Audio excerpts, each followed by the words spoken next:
phazela umendi wekhaya bangoku siya njani saphelela bekunjani kwenzeke ntoni ubone lo masicama kushi sithi masibulele ke lo ngibona ba utshonya uphilile ojabo ngela ngobyam umkhotshe bahlelasi ufike sesiphuma ke sendibika umthetho njengotata womntana ngibana ndiyabheka kodwa ke kuba kupopotse lapho masicama kushe ngaqomba into yobana njengesekela lakho ubamba indawo yakho masicama kushe sizama ukuthi ngoku siyicelela imali kwinkoyi yasemaphendeni kwabantunzi sicelele yona ikhokhele ngwevyami izile nanjengowabiluso nabahlekazi konke bekukuhle konke kuphelela bakuphelelanga bazawubuya bazozithatha ndizishota lapho masicama kushe ngoba mna ndiphumile ndathi banokwenza ibhunga nabantu ekhaya bachazele uba kuza kwenzeka ntoni na linye ilizwi ke ngwevyami into yobana ngoku siyalikhulula nebotshahla siyalikhulula phakathi kwale nkundla inemimba niye phezu kwenkundla yasematshonyaneni uzawuthi xa ufika pha ubize bonke abantwana banga phakathi kwala nkundla bakhanganye ngoba bayakwazi ufika ngethiwa ngathi umntu khange undikhanganye mna ngotheni mntu ungakhange undikhanganye masicama kusho babize ngegama ngoba kaloku laa nkundla inkundla enamandla inkundla engaqhelwayo masicama kusho sizama ukuthi ke ngwevyami ndibukela kuwe kodwa zakusondeza ngangoma uyimisi cama Mafumba bawo usiwa mutsalisa ngoma lewe tolakalelwa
Akwanda ngoku nasiphume sibheke phezu kwenkundla katata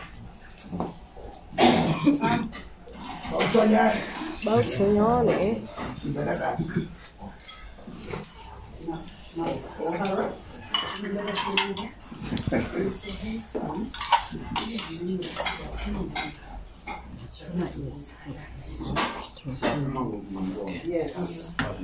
Yes. Asibulele ke ngwevyami asibulele nakuwe sekela sizawuthatha impahla mani kodwa ibheki lo mntana sizawusongikugona kwemhlekazi silandela apha emveni kwena siyazi inkundla yenu thina